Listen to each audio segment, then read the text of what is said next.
All right, look, PrizePicks is America's #1 sports picks app, and it's the easiest way to win cash while you're watching games. Here's how it works. You pick more or less on 2 or more players, and you lock it in. That's it.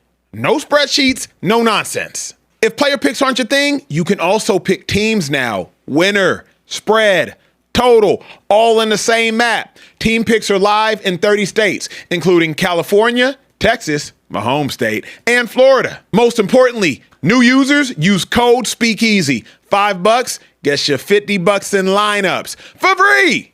PrizePicks. It's good to be right. Gentlemen, welcome into the Speakeasy, sophisticated sports talk with the best in the game. I'm the large human being, nicknamed Carebear, standing behind the bar. Kieran, large Hickey, simple. Large is crazy. You got to add more onto it. I'm sorry, brother. What are we doing? All right, look, we are here to have a show. We're joined here by one of the 2 guys that play in the NFL. Emmanuel Acho is in the building, the creator of this show. The man of comfortable conversations is Yo! Beautiful people, y'all could be doing anything. Y'all could be watching any show. Y'all could be quite literally doing anything with your life. You're hanging out with us. We don't take it for granted. Going a little bit early tonight because we got to go to church on a Wednesday. Hey, but we do not take for granted y'all tuning in. Sit back, relax, send somebody the link, kiki a little bit. Carebear, get it popping. You know, speaking of taking for granted, this man maybe took for granted his trek to the studio today. TJ Hushmanzada will be in the building here shortly. He was pulled over for talking on the phone. Apparently was pulled over. He'll be here shortly. But also joining us here in the Speakeasy is a gentleman, no stranger to hard work. I'm talking about one of the hardest working men in the entire industry. The man in charge of the chat. The man people call an indie animal. Social Trey in the building. How we doing today, Social Trey? Listen, man, I'm feeling good. I'm feeling great. Just noticed my glasses aren't on. Got to put those on. How many hats do you have?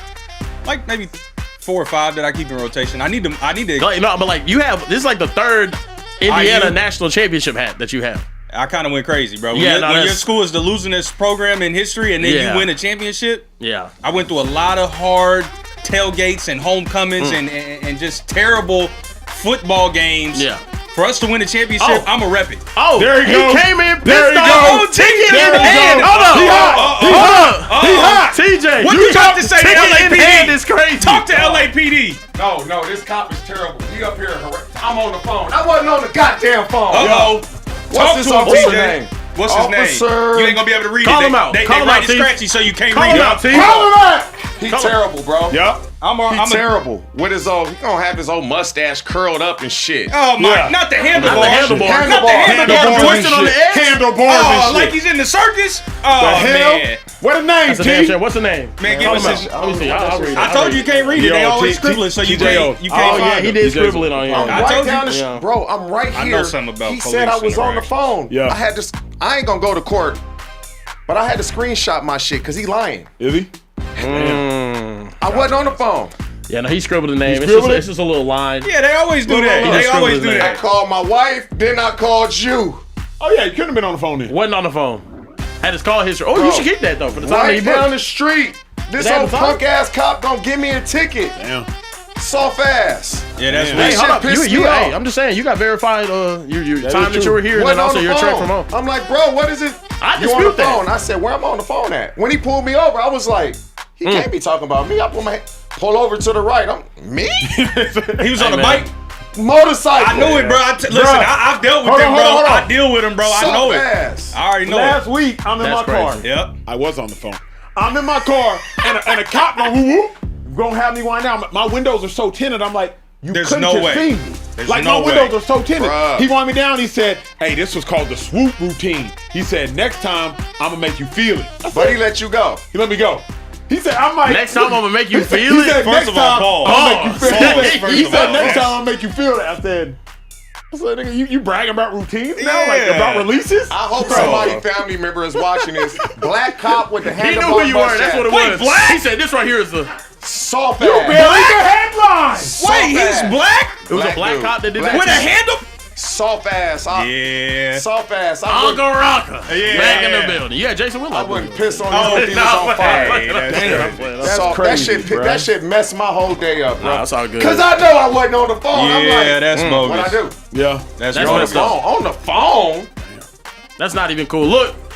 Free TJ till it's backwards. Free TJ! Free TJ. Drop the free TJ in the chat, Merch, man. That's please. ridiculous. Free Drop TJ, drop the TJ in the chat. Free TJ right merch on the way. TJ was always right going to be here. on time. You in a very affluent community, though, too. You know, he was facts. hating. That was some Hey, self-hatred. well, that was some self-hatred. we went in the affluent part of the community. Oh, yeah. We weren't there You yet. wasn't there. You wasn't there yet. Okay. You was South Alaska. You was on the There other side. There we go.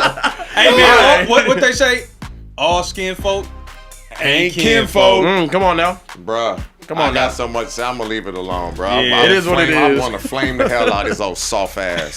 Goodness gracious. Look, we have a lot to get to. A loaded show for you, ladies and Loaded gentlemen. show. Thank you guys for being here early with us. While you're here, go ahead and hit that like button and that subscribe button. Hit the bell button also to be notified when we go live. We know we're live early, but if we're ever live early again, because people got to go to church, people got to praise the Lord, people got to get that word in. You know what I mean? Amen. Make sure you guys hit that bell button to be notified when we're going live. Let's go ahead and get to the first topic of the day, though, gentlemen. Jalen Hurts. In the news after this report from Jeremy Fowler with Tim McManus, said Jalen Hurts stands at a crossroads despite his immense success. Sources say he has a hand in the Eagles' offense becoming calcified and frustrations have grown. Dolph Kleiman put out this tweet also giving some details from this story. He said Hurts was a person who called 4 verticals on the Eagles' last play of the 2026 playoffs, not Kevin Patullo, wanted to avoid playing under center, reluctant to let it rip at times, particularly against zone coverage, push back on changes that would diversify the scheme, poor body language, not always bought in, diverts from the game plan, and changes play calls to an excessive degree, not the most coachable, and his teammates notice. This is the report put out on Jalen Hurts earlier today by Jeremy Fowler and Tim McManus. Fellas, how do we feel about this report and, the story on Jalen Hurts maybe being the issue on the Eagles offense? I got a lot of thoughts. I hate this report leaking for several reasons. Number one, I've been inside the Philadelphia Eagles locker room where somebody called me and said, "Hey, Emmanuel Acho, is it true that Chip Kelly makes special teams players run down the field with gasoline in their mouth?" I said, "Wait, what?" I said, "Hey, is it true that Chip Kelly is a racist?" I was like, "Wait, what?" So reporters do call individuals and ask for the most wild, outlandish, and egregious questions and then go on and write stories about that. I will not say the reporter's name. Here's the other detail that I don't want y'all to have missed. They asked me. I'm the 49th person on the depth chart. Backup linebacker. So what you asking me important information about Chip Kelly and how he runs his team for? Do I know? Sure, and in theory, but you asking me, why you ain't asking Jason Kelsey, Lane Johnson, Jason Peters, Jeremy Maclin, LaShawn McCoy? Why aren't you asking one of them? So I preface by saying, oftentimes, who knows what the actual source of the information is? So I hate when things are hidden behind sources. Here's the other thing. Jalen Hurts is a winner.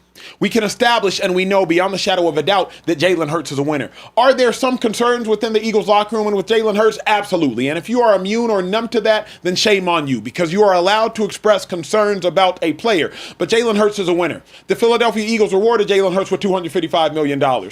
Fans and media helped reward Jalen Hurts after he earned it with the Super Bowl MVP. And the media rewarded Jalen Hurts after he earned it with an All-Pro. So the media at times has respected Jalen Hurts. Fans in the media have respected Jalen Hurts, and the team respects Jalen Hurts. So I am not going to act like an article is some sort of outlandish or wildly egregious thought regarding Jalen Hurts. Let me continue because I got a lot to say on this matter. Jalen Hurts has checked the plays, and he has checked the plays, and it has cost his team the time. Go back to the 2023 season against the Seattle Seahawks. He checked a play outside of Nick Sirianni's doing. Him and A.J. Brown did it. Jalen Hurts went out there and tried to take the blame. Nick Sirianni said, "No, it's on me.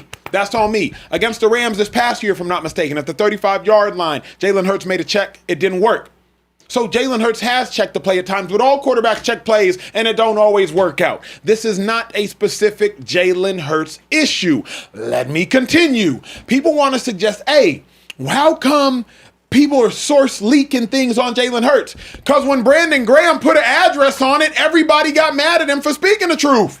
And Brandon Graham's maybe the longest tenured Eagle in the history of the organization. So, of course, people are now going to want to be immune and hide behind anonymous sources because the one time somebody really put a name on it, he got cursed out for speaking his truth. And now people are saying BG needs to retire, BG needs to shut the hell up, BG don't know what he's talking about. So I'm trying to offer a nuanced take and a nuanced perspective on all of this. Is Jalen Hurts a winner? Yes. Was this piece and was this hit job relatively unnecessary? Yes. Was there some truth in this statement, and was there some truth in this piece? Beyond the shadow of a doubt. Why would somebody stay anonymous? Because the last time a legend spoke truth about the cantankerous relationship between Jalen Hurts and A.J. Brown, that player and Brandon Graham got an onslaught of fans hating him. A lot of truth, some lies. I don't love sources. That's my first full take. So my take on this is when anonymous source. Yep. This a coach. This ain't a player. This ain't a player. This is a coach. How would a player know that he called the 4 verts play? How would they know what play was called? They just know what is sending the quarterback and what he says. A coach leaked that. Now, is it Kevin Patullo, who has kind of been branded, he can't coach, he doesn't know what he's doing? Is he covering his ass? Because there's just no way you call 4 verts when you know you're getting cover 4. Yep. Like, huh? Where you going? Who you throwing it to? Did you hope one of your receivers win a jump ball? You're not calling 4 verts. If you're going to call 4 verts, they better at least run a comeback on the outside. You. So to me, this is a coach that's fed up with Jalen Hurts. And they want this out there. This is not a player because there's too much going in when you look at the quote of this for a player's not saying that. Yeah. A player's not going to go into great detail like this report did. So I believe it's a coach that was on the roster or a coach last year and or Kevin Patullo basically trying to say, hey, it wasn't as bad as y'all thought it was because Jalen Hurts was stuck in his ways. I couldn't really run the offense that I wanted to run. Jalen Hurts is making all this money. This is not on me. Yeah. Or it's a friend of Patullo's that has his back that he's no longer there. That's what I believe. It's not a player. That to me is more likely. Let's be honest. How many people, T, I thought about this. I need y'all to think about this in the chat. How many people could have known who called 4 verts? Maybe 6. Maybe 6 people. When a play is called on offense, especially coming off of that timeout, Jalen Hurts was there, Nick Sirianni was there, Kevin Patullo was there, Stoutland would have known potentially who called the play as well, and I think A.J. Brown might have been in that huddle. But a lot of when a play call is made, for one, the defensive coaches, they had these things set to defense. A lot of offensive coaches, they not even paying attention to the play call if you not Sirianni, Patullo, or maybe the even the offensive line guy. It's 3rd and long, 4th and long. Yeah. You ain't even paying attention, but you know it's a pass. Yeah. So maybe 3 guys. Yep. On the coaching staff. A.J. Brown don't know what the play call was unless the coach told him afterwards. Yeah. Also this, don't make Jalen Hurts the scapegoat for that situation. Why do I bring this up? Most memorable moment I would suggest in Philadelphia Eagles history. Nick Foles in the Super Bowl runs off to the sideline to Doug Peterson. Coach, you want to run Philly? Yeah, let's run it. Or he says, hey, coach, you want to run the Philly special? Yeah, let's run Philly. The coach ain't going to get deboed by the player. The coach can receive the feedback. The coach can hear an idea. T, if your kids come up to you, hey, Dad, do you want to do X, Y, and Z? Ultimately, you make the decision. It's because you're the authority. That Philly special now was like. Correct. I say that to say, though, even if Jalen Hurts were to have suggested, hey, you want to run all go special, you want to run 4 verts, he ain't calling it. The coach still has to ultimately make the call. He can suggest it. I don't know. How can you suggest it when the play call is being told to you? It was timeout before the play. Okay. Yeah, they went to the sideline. So now, if you're a coach and a player comes to me and suggests 4 verts, and I say to them, if I'm the coach, they've been playing, they play a lot of cover 4. We're not running that. Mm-hmm. That's what you say. Period. No more, no less. They're heavy cover 4 in the red zone. Yep. No, we can't run that play. Yep. Let's pull up. Here is the moment before the 4 verticals, which lost the Eagles the game and cost the Eagles their season against the San Francisco 49ers. Take a look at it. So you see Jalen Hurts. Remember I told y'all, you see A.J. Brown. That's probably the backup quarterback. Who would it have been? Tanner McKee, maybe? I think Tanner the backup McKee, quarterback. because he's tall. You got Kevin Patullo right there is the one talking to Jalen Hurts. You got Nick Sirianni's right over there. And I do not know the coach that's right behind Jalen Hurts. That might be like an assistant O-line coach or something like that. I do not know that coach by name or by facial recognition. All that being said, where are the players? Only 2 players would have known that. That's A.J. Brown. That's Jalen Hurts. A.J. Brown, he done kind of walked off, and they're still discussing it. Exactly. But I don't care what a player says. If you say we running 4 verts and I know they're playing cover, and We don't know what they're going to play. We have an idea. Yeah. We're not running 4 verts. Yep. We're just not going to do it. Yep.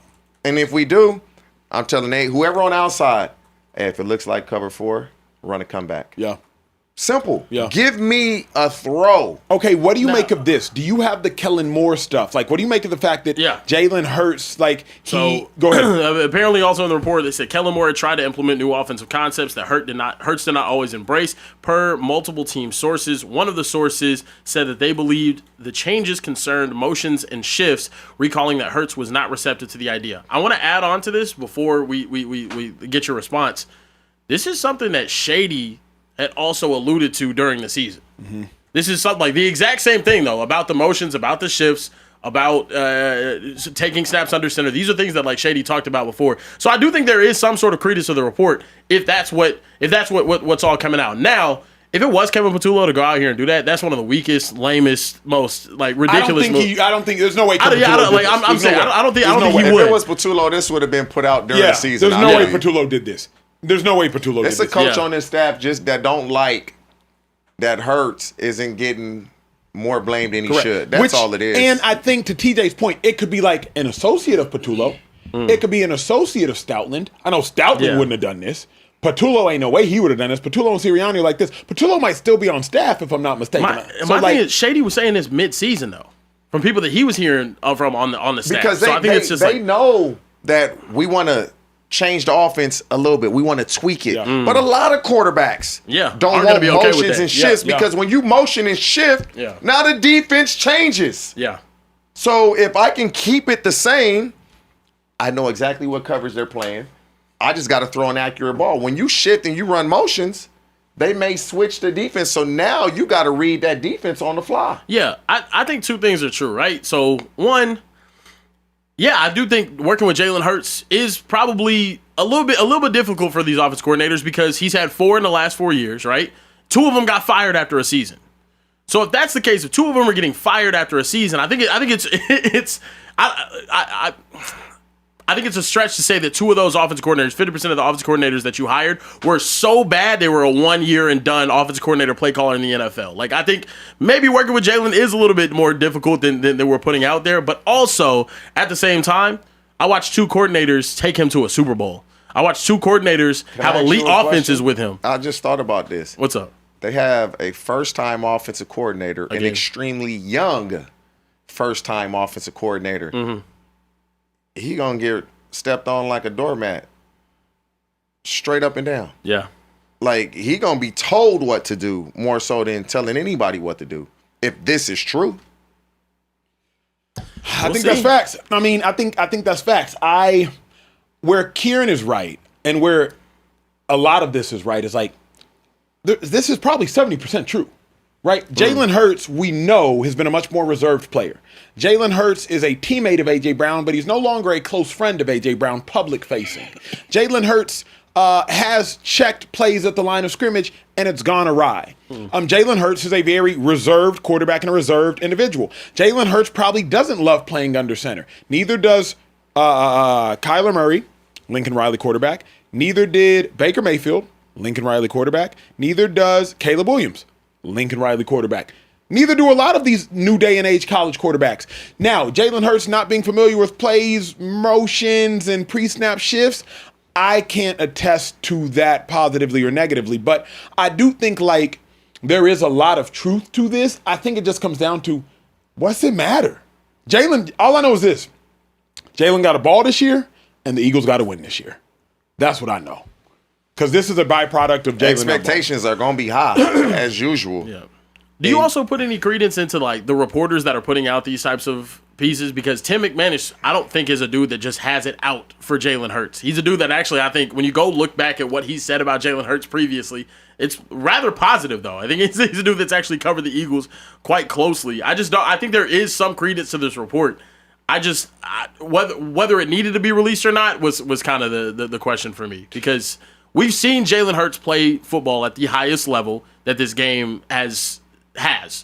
But also at the same time, I think we've seen him play subpar at times. And I just think it's putting this report out is a little. Do you guys have a problem with the report being put out? I always have a problem when you talk ill of a player, but who's doing all the talking?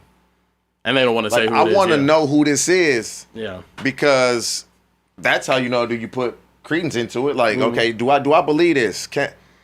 Who is this? Yeah. And do you think if Kevin Patullo was the one that came out and said this, that what do you think the reaction to that would be? Oh, they wouldn't believe it. They'd be like, "Oh, he just saying this because he called." Yeah. I also think Patullo would never get a job in the NFL again. I don't believe it's him, but it's somebody on his staff that wants it to be known that he didn't do as bad of a job as we believe he did. Yeah, some of this has to fall on Jalen Hurts, and I always believe the quarterbacks get way too much credit when things go well. They deserve to take some of the blame. They deserve to take some of it. You have to, because they give you all the credit when you're winning. Yeah, you have to take some of the blame, but this type of stuff, nah, not this. Let me ask you this, TJ. Who are two people on the team, the organization, the staff, whatever? Name one person that it wouldn't mean anything if you found out who it was, or it would mean a lot if you found out that this person said it. You see what I'm saying? So, any coach, it would mean a lot because you could have told us this as a team or an offense. Just us in a meeting behind closed doors, right? Or you could have said this during the season. It's April. We in April. Why this coming out now? Yeah. Why all of a sudden is this coming out now all the way in April if this is how you felt this way during the season? Yeah. And so it wouldn't matter who it is. Okay. I just want to know who it is. Yeah. You just got to know what you're dealing with. It might be a guy that hey, coach, how you doing, baby? You good? But the only problem is, had Brandon Graham, of all people, not gotten publicly lambasted for being honest, true, authentic, then I would agree with T. But like BG, 15 years with the Eagles. Eagle his whole career. Yeah. Seen 3 different head coaches, if I'm not mistaken. 4 different head coaches.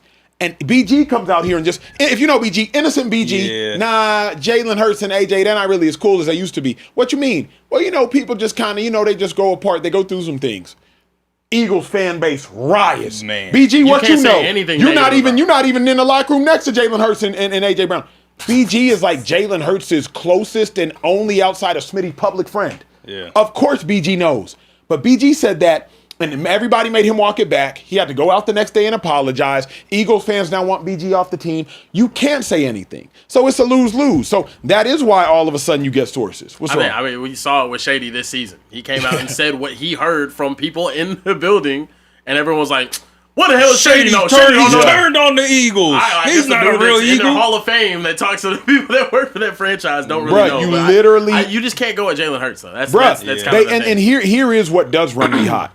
People want you to bow down at the feet of Jalen Hurts. Like, in 5 days, they think Jalen Hurts rose again. Oh. Like, people want you to all hail the Messiah that is Jalen Hurts. Like, J-A-E-L-N. J-E-S-U-S. Yeah. I think, like, people truly want you to worship Jalen Hurts. I don't know if it. I believe Jalen Hurts is a top 7 quarterback in football. I think he's a winning quarterback. I think he's a good quarterback, a really good quarterback. He's a good quarterback, but he ain't top 7. But he ain't turning water into wine. But he's not turning water into wine. He ain't feeding whole villages. Not at all. Come on now. And they want you to worship the man. And the moment you call out a flaw, just one singular solitary flaw, all of a sudden you crucify him. Well, now you Judas. Facts. I get called a hater on a day-to-day basis by him. I'm like, I said I would take him in the playoffs over my own quarterback. And I don't know. Yeah. Also, it's like, bro, there's some things that are just indefensible. You can't just not have a yard in the second half of multiple games and let that slide. Kieran, did you wear one of them WWJD wristbands growing up? No. He was too young. He's too young. Nah, I definitely remember. Yeah. And what would Jalen do? Okay, bro. Yo. You didn't wear. What would Jalen do? You didn't wear one of them. What would Jalen do? I had mine was what would Jesus do? I don't know about what I thought mine was. Yeah, but the way these Eagles, maybe in North Philly, they golly. Theirs was what would Jalen do? Yeah, that's crazy. That's crazy. Look, man, we got to keep it pushing. It's time to talk about probably the biggest news of the day. Puka Nacua checked into rehab after allegedly having a drunk New Year's Eve bite attack and whatnot with a woman. Puka Nacua reportedly checked into rehab in Malibu amid the recent allegations. His attorney told the California Post that that he's actually been there for a substantial period of time and plans to be there for a while longer as well. Fellas, how do we feel about Puka checking into rehab, getting the help that maybe he feels like he needs? I knew this. I knew this last week. Yep. Called me, he told me. Puka called you. Yeah, and I told him that's good. You need something, let me know. We communicate. And so when he told me this, I was like, good, it's about time. Just make sure when you're in there, you're making the most of it. Don't just be in there to be in there. Make sure you're a better Puka when you come out. Puka he's not a good person. He a great person, man. All he want to do is laugh, smile, and have fun. And I just think everything that has come at him in such a short period of time, because when you say Puka, everybody knows who you're talking about now. Yeah. That just got to step away. And really now, who in your corner? Mm-hmm. Who really wants to see you succeed and be successful? Because when we on the come up, everybody want us to get to the top. And then as soon as we get to the top, everybody want to pull us down. Facts. And so you got to be with the people that's happy to see you there, even though they not there. Mm-hmm. And when they not there, they want to pull you down. And so, yeah, Puka called me. He let me know. And I was happy for him because I had been telling him, like, maybe you don't have to check into something, but start talking with somebody. And he took it a step further, and he did this on his own. He did this on his own. Nobody told him he did this on his own. I love this. I love this by Puka. We have to start praising humans, athletes, celebrities, people of influence when they actually do the responsible thing. If you gonna knock Puka for acting wildly, erratically, drinking publicly, whatever the case may be, then applaud him when he goes out there and seeks and gets the help on his own fruition, by the way. Team didn't do this. Team didn't mandate it. You got to applaud him when he does the right thing. You got to applaud him when he does a mature thing. What frustrates me and makes me to some degree irate is all the comments under the post talking about, oh, Puka's a crash out, Puka's this. No, Puka's making the mature decision. This is the best case scenario for Puka, because what I've been saying for 3 months now is, man, Puka's on a road to destruction. Well, he just exited. He just took the off-ramp. And he just pulled over. He was on the road to destruction. He just pulled over. Now the question is he finna bust a U-turn? Or is he finna take a beat and get right back on that road to destruction? But for right now, he's exited. He's pulled over to the side. He's chilling. Let's see the steps he takes moving forward. You know, T, I'm torn. And I'm torn because I'm like, do we deserve to know this information? You do. You're Puka's friend. You're Puka's mentor, if you could suggest that. I'll speak those words, not you. But like, do we need to know that this man is in a private space of rehab and now the whole world is infringing on his privacy? Tiger Woods right now, I just read a report, Kieran, you might have read it today. Yeah. Tiger's potentially going out the country so he can go to his rehab privately. The only place, T, that I've sat weird about this is like, why do we know that he's in rehab? I feel like we're currently infringing on something that's so private and intimate for the sake of healing. I believe his attorney released that for Puka. Got it. Okay, smart, strategic. Then. But I knew last week, and so he had been in. He just didn't go last week. Got you. He checked in prior to last week. He was just letting me know, and so I think it's more of a public. We're doing what we need to do to become a better Puka, a better us, a better me, and so I think you put that out there so that people that are making those comments can kind of, all right, back off a little bit. Mm-hmm. But you got to accept when you go into these rehab, you got to accept the teachings, the beliefs, and you got to be willing to change. Because if you go in there with the mindset of, okay, I'm just going here for the perception of it, and you come out and do, it's a waste of time. Yeah. And so I'm hoping that he's in there for the right reasons, which I know he is. That's what I was going to ask you. Let me pause here. Given the fact that this potentially could have been a strategic leak of a photo to in the midst of a lawsuit, how do we know the intentions are pure? Because Puka got probably $200 million in the balance. Probably 140 of that is fully guaranteed in the balance. He probably has $40 to $45 million per year in the balance. So even if he don't want help genuinely, it behooves him to go do this, take the photo out. It behooves him to do this for the bread. So how do we know if it is authentic? How do we know if it changes? You don't know. You don't know until he comes out. But if you know him, you would have like all the stuff that he's gotten into this offseason. I guarantee he looks at it as like, I'm just having fun. I'm young. I'm just having fun. And this is what we did, not to this extent. When I was younger, I'm not a drinker. And so, but when guys go out, they drink, they meet different people, they have fun. But it wasn't being recorded as much as it is now. It wasn't video of all of it the way it is now. And so, you're drunk, you're stumbling. 20 years ago, you was just drunk stumbling to the car. Now they got video of you drunk stumbling into the car. Yeah. And he gonna be fine, man. He'll be fine. But to me, he has to do this for himself. And you said it's 200 million, 140 million. Mm-hmm. Hey, man, we got to do what we got to do. Yeah. Because you don't get my age and have all these regrets. Do what you got to do to get what you're trying to get. Yeah, no, I mean, I got to see Puka this past weekend. Had a commitment to coach some of these kids out of Utah in a 7-on-7 tournament. Ended up showing up, coaching. He was actively involved out there, having a good time, smiling, laughing with the kids. I think he's very much on a road to recovery and figuring himself out this offseason. And also, I even think like that question about like oh, is it a PR stunt or what? I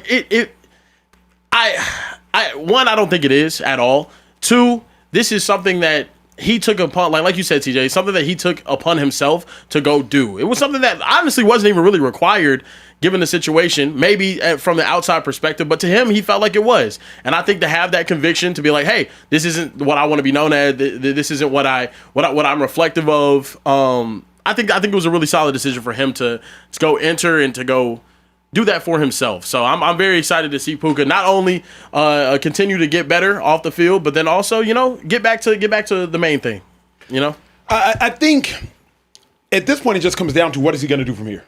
It's what it comes down to. Like, what is he going to do from here? We can't revert back to this offseason of Puka can never be a part of him moving forward. Correct. Yeah. Not publicly. Yeah. It cannot be ever, because then it's like, you just wasted your time. Think about all the conversations we were having in here 2 weeks ago or last week. Like, man, the Rams might be moving on. The Rams could draft another receiver. The Rams could do this. The Rams could do that. Sean McVay has come out and said they were expressed interest in A.J. Brown. You know what I mean? Like, you just don't – whether it's pure or not, it's wise by Puka. At the end of the day, like, whether it's pure or not – that still may happen with the Rams. Yeah. Like, they may draft a guy. Yeah. They may move on. You don't know, because what we see and hear publicly, the Rams know a lot more that's never released. Yeah, that's facts. Privately, what is going on, they know a lot more than what we know. Mm-hmm. We just know what's been released publicly. They getting all the information. Yeah. And so for him, go do this rehab. You don't implement these changes, they going to see. Mm-hmm. They're going to know. And so they going to see it firsthand. So it's up to him.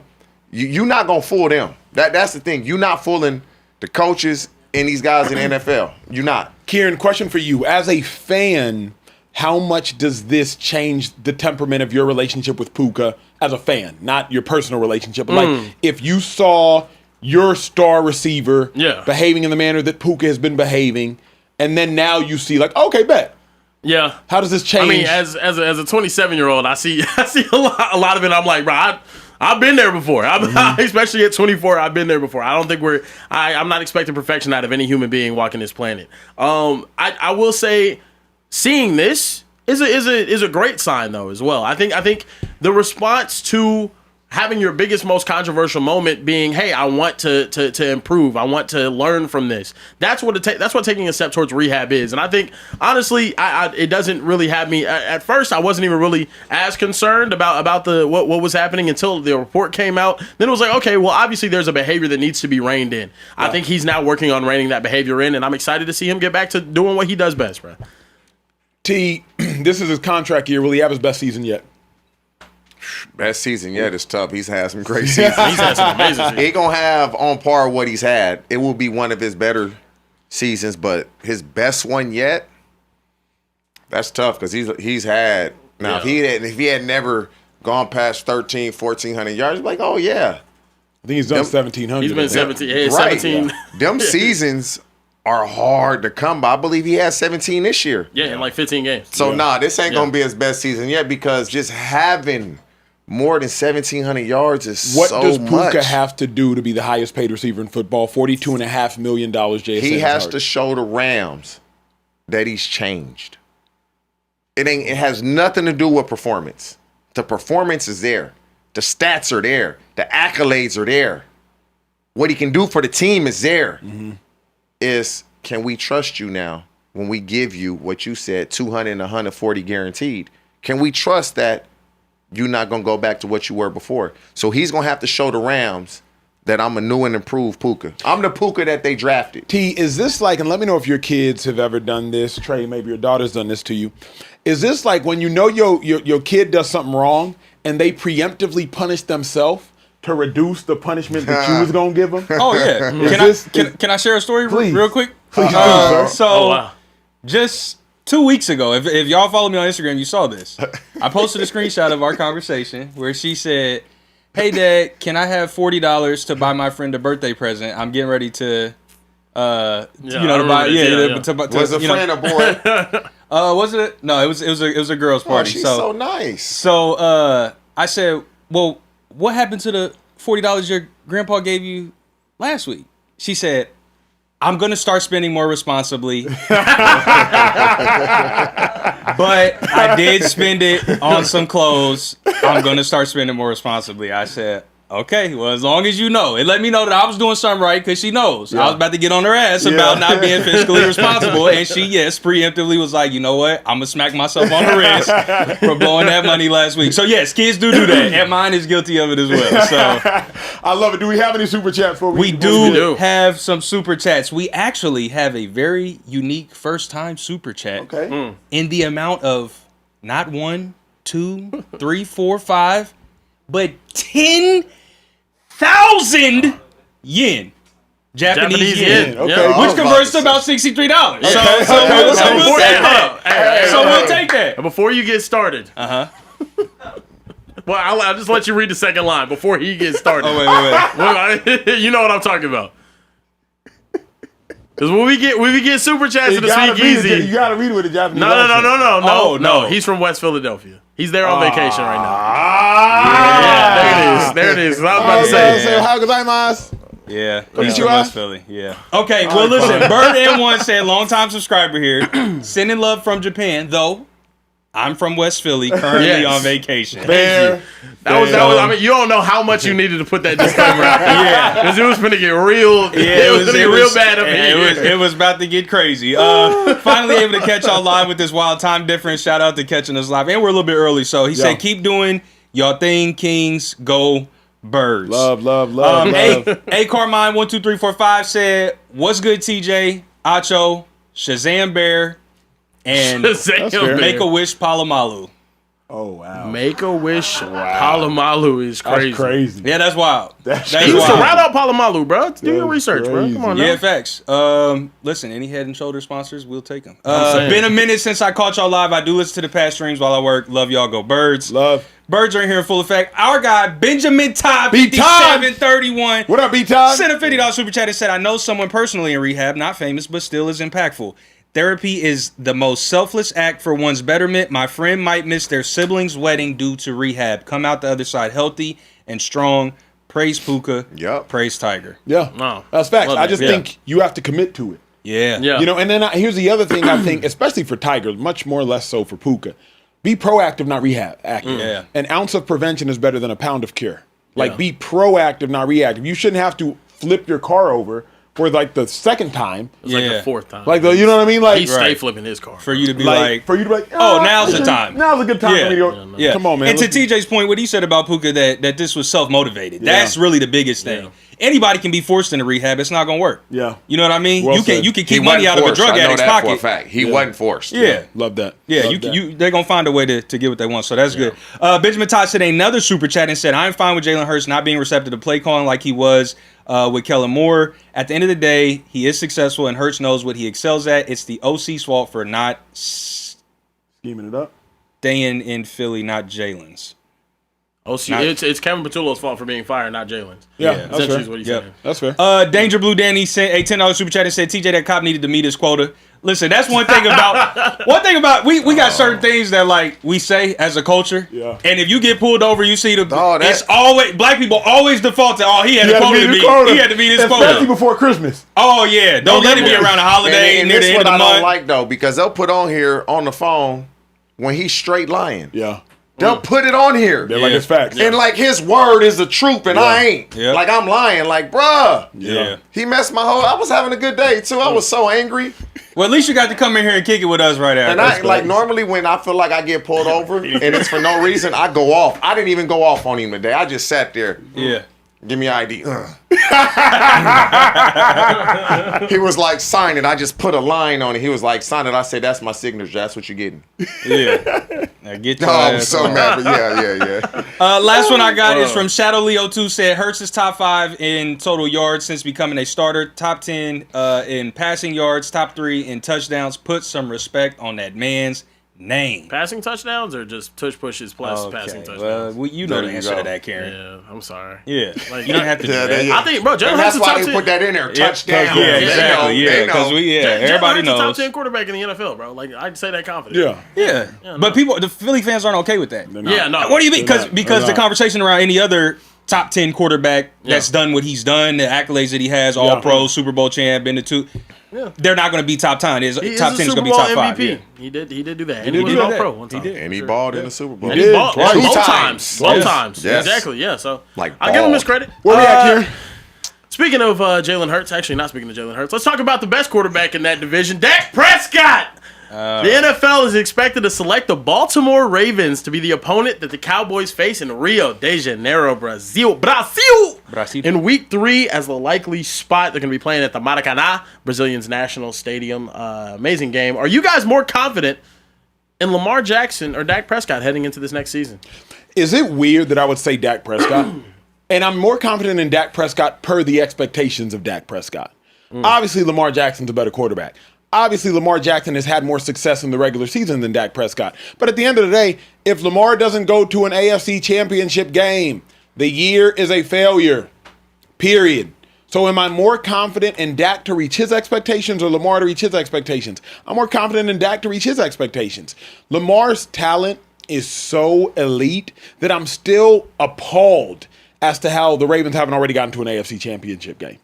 Or haven't gotten to a Super Bowl, rather. Like, I'm literally, like, appalled at how that hasn't happened. You got a new defensive coordinator or new head coach in Minner, brilliant mind. You've added pieces, Trey Hendrickson plus Roquan Smith. Hopefully he bounces back. You still got Nate Wiggins, Malachi Starks, not counting Marlon Humphrey. Most Ravens fans think he's done. You got Derrick Henry. I'm appalled that the Ravens haven't already got to the dance. So, to me, I'm more confident in Dak Prescott, but there's an asterisk there because I'm more confident in Dak Prescott to live up to the expectations of Dak Prescott and the Cowboys this season than Lamar Jackson's expectations. That's crazy. I thought I was going to be the only one saying that. Yeah, you have to have more confidence in Dak the way he played last year. Yeah. Especially now. We'll be an asterisk. I believe George Pickens will be there. I believe George Pickens will be present. If that's not the case, then no, I'm going with Lamar Jackson. But the firepower that Dak is going to have on offense, you have to feel more confident in Dak. Like, you know he's going to be one of the leading passing yards quarterbacks in the league for sure. Touchdowns as well. If he plays all 17 games, Dak going to be top 3 to 5 in passing yards and touchdowns. True. If the defense steps up, the Cowboys have a chance to be a playoff team. If they draft well, with these picks they have, the Cowboys have a chance to be a playoff team and possibly win that division. They're that good. because that division can go really anywhere. It can. If Jaden Daniels stay healthy, the Commanders can do something. Harbaugh with Jackson Dart and the Giants. Obviously the Eagles. But confident right now, I'm going with Dak because I know I can pencil Dak right now for minimum 4,200 yards, 30 touchdowns. Yeah. Like right now. Which is crazy. And so I don't know if I could say that about Lamar and the Ravens. But Dak Prescott, he played 17 games. That's the floor. I'm more confident in Dak because the pieces around him on offense. But as far as teams are concerned, I might be more confident in the Ravens. I think the Ravens now, with what they have talent-wise on the defensive side of the ball, with Jesse Minter coming in, I think they're going to actually have an amazing season. The rest of that, I really do. I really think the Ravens are set to win that division. I think Jesse Minter is going to come in year one. I think that defense is going to be a top 5 unit in all of football. I know it's a lot, but with Lamar Jackson on the offensive side of the ball, I think a lot takes care of itself. The difference is, though, that gap in talent around Dak Prescott's offensive line, elite. Wide receiving core with George Pickens, elite. Yeah. The way Javonte Williams played last season, elite. No, I wouldn't say elite. Very good. Very good. Not elite. For 11 to 12 weeks of the season, he was elite. He was a top 3 running back. Not elite. Jameer Gibbs is elite. Bijan Robinson is elite. Hold on. Derrick Henry is elite. Y'all heard the player? I'm talking about the run game in general. It's still he elite. It's being top 3 in the league in rushing yards. Elite. He was very good. He's not elite. I'm saying the running game was elite. You got us distracted when you said that on, nonsense, bro. I'm not saying. Get back on track. He tried to sneak that in like Boogie did. I said the running game with Javonte Williams is elite. The running game wasn't elite. Running game was very good. It was good. My gosh. It was good. Elite is crazy. Because the offensive line was so good. Think about this, though. If you had him on your fantasy team, he was elite. Would you not take the Cowboys' defensive line over the Ravens? You might take the Cowboys' front 7 over the Ravens. The linebackers are terrible. They're not terrible. They just not as good as the Trey Ravens. Hendrickson is far better than any edge we have on our roster. No, we're just you have pure D-line. Trey Hendrickson is not better than Quentin Williams. Not as a defensive lineman. And no, he isn't. Cowboys D-line is probably better. Yeah. Cowboys D-line is better. Ravens linebacking core is better because Roquan Smith and what he has. Secondary is where it's... Secondary is for sure the Ravens. For sure the Ravens. Now, if they draft... You got pick 12 and pick 20. Mansour may be gone, but Jamal McCoy just ran 4-3 as well. Yep. The Cowboys, I'm telling you, they're going to draft 2 guys in the secondary. I'd be shocked. Yeah. Or linebacker secondary, right? I think we're going DB first at 12, and then we're going to go linebacker at 12. Yeah, that's what I'm hearing. Yeah. I mean, if the Cowboys do that, here's the other thing though. If Dak Prescott wins 12 games, hell yeah, standing ovation. If Lamar wins 12 games, cool. That's the difference. It's expectations. Yeah. Correct. If Dak wins 12, hell, I guess Dak's only won more than 12 once his rookie year, if I'm not mistaken, Kieran, right? 13-3. I think they've won 12 like 3 times. Did they? Okay, bet. Yeah. I'm like, whereas if Lamar wins 12, we just don't care that much. I thought the Cowboys had 3 straight 12-win seasons. Maybe it was 3 straight 13-win seasons. But either way, it's like, for me, I think Lamar just has more expectation. Yeah, they had 3 straight 12-win seasons, and then his rookie season they had 13. Yeah, Dak only has he has one 13-win season. We've seen Dak win 12 games. Yeah, you know what I mean. But if Dak wins 12, that's the second most wins he's ever had in a season. Lamar do it like, all right. I've seen Lamar go 14-2 or 14-3. So to me, Lamar, you got to show up in the playoffs. The crazy fact is, T, in the playoffs are low key the same dude. They are.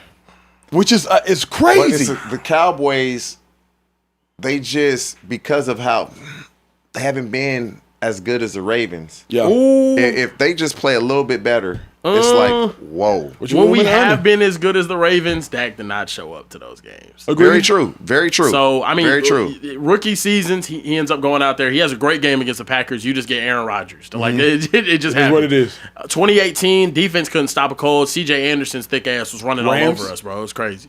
Yeah, Rams. Pause. Right, he was it was a little circular dude running around all over everybody. Bowling ball. Yeah, exactly. Real talk. After that, we ended up having the game against the 49ers. Dak sold. Lost again. that one. Another game against the 49ers. On the road against the 49ers. Your defense holds them. Bad Dak sold again. game. Next time you have in that third 12-win season, you have a game against the Green Bay Packers. Dak sold in again. the worst way. It looked good because of the stats at the end, but it was three straight times where Dak sold in the playoffs. So it's just like, and those teams weren't bad teams. Yeah, they just weren't. They weren't. They were solid teams. Yeah, woo. But if they were good teams. You got CD and GP. Yeah. Them boys stay healthy, man. It's just. When you do this with GP, it's like, oh, here we go again. Yep. That's the problem. And you're doing it with a guy that is somewhat temperamental. Yep. You're not doing it with Micah Parsons that's kind of level-headed. Yep. You're not doing it with Ezekiel that's a level. You're doing a guy that's temperamental. They got to be real careful with how they try to manage this. Mm-hmm. Because me and Shady had this conversation yesterday. How do you feel about how Jerry Jones said George Pickens should go around his agent and just let me do the deal? Jerry just be saying, bro, he just be talking. Like, he not doing that. Yeah. Like, did you not see how that worked out for you last year? Hello. Like, come on. Like, how that worked for you last year? You trade him, now you're trying to find an edge rusher. Yeah. Right? So it's like, stop. Yeah. It's cool you don't like Dave, but you're going to have to deal with him. Mm-hmm. Because he has the best players almost every year. Yeah. And so, why trade for him then if you're going to go down this path again? Mm-hmm. Don't draft his guys. If this the path you're going to go down. You know who he represent.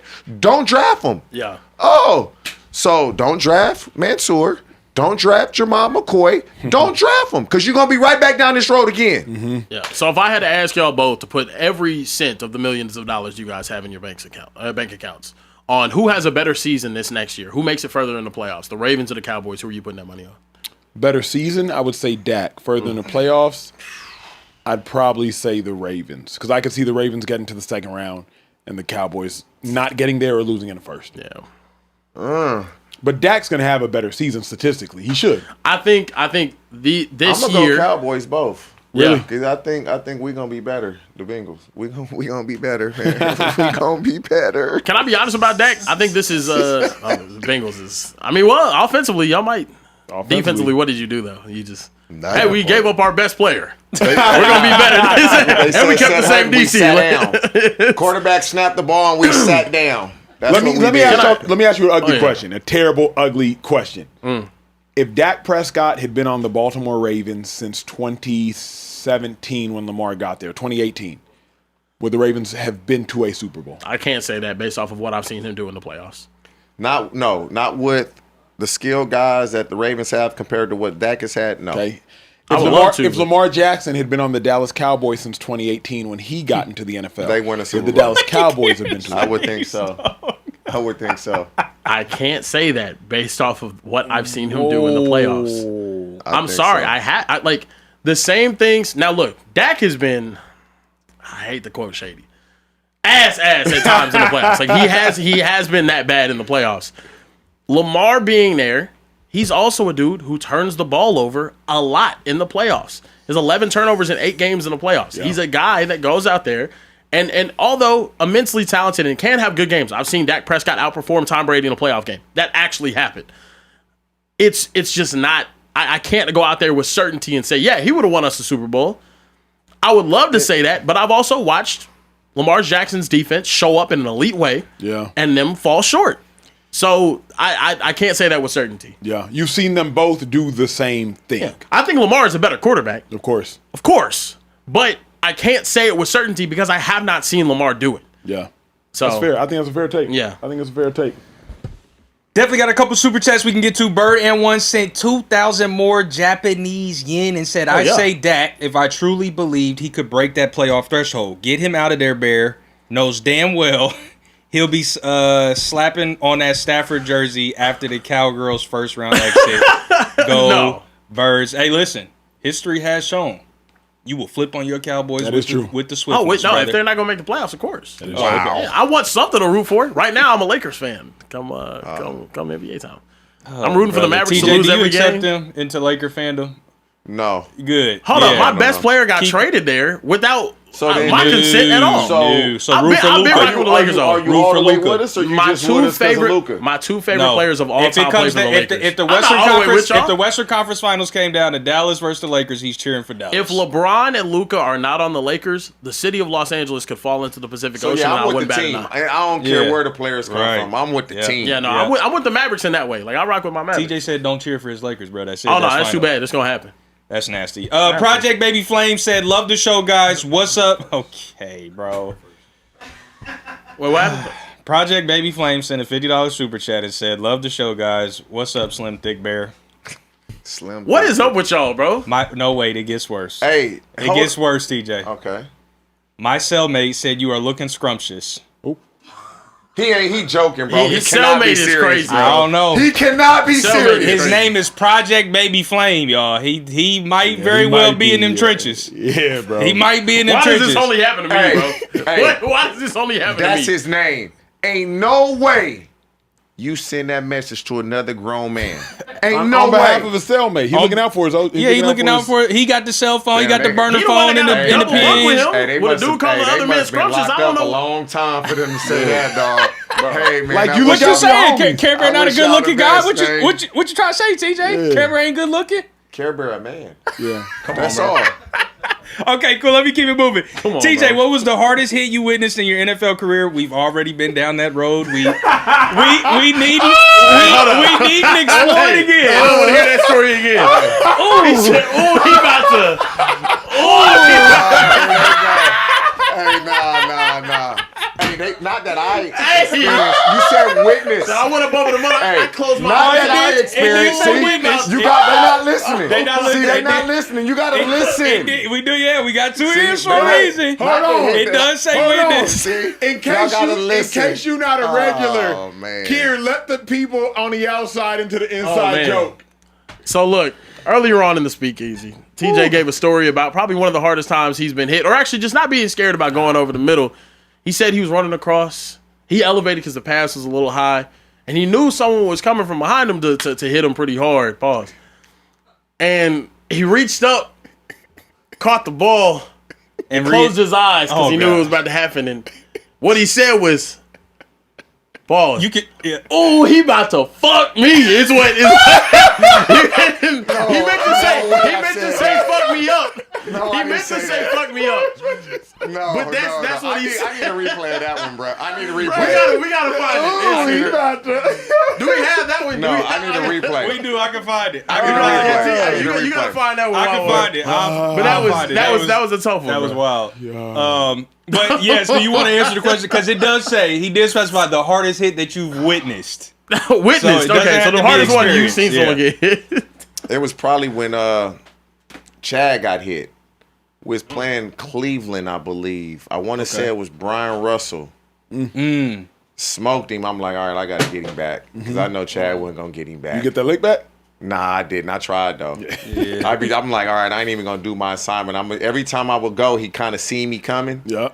And he ready for it. Because Yeah. back then, you crack block somebody. It's Fair Fair game. game. Yeah, fair game. Free game, He bro. did also go on to ask Acho, what was the hardest hit you made while ever playing football, and do you regret it? I can tell you, you only got to answer. The hardest hit was when he was running and that quad fell off the bone and he hit that ground. That was the hardest hit he ever took. Apparently he tripped in that look like they hurt are the ones that don't hurt. Nah, I heard he tripped over a traffic cone in the parking lot with some pigeons and it hit the ground pretty hard. That was that might have been when he. Yeah, I hate all of you. he skipped. He skipped them knock knees up real hate bad.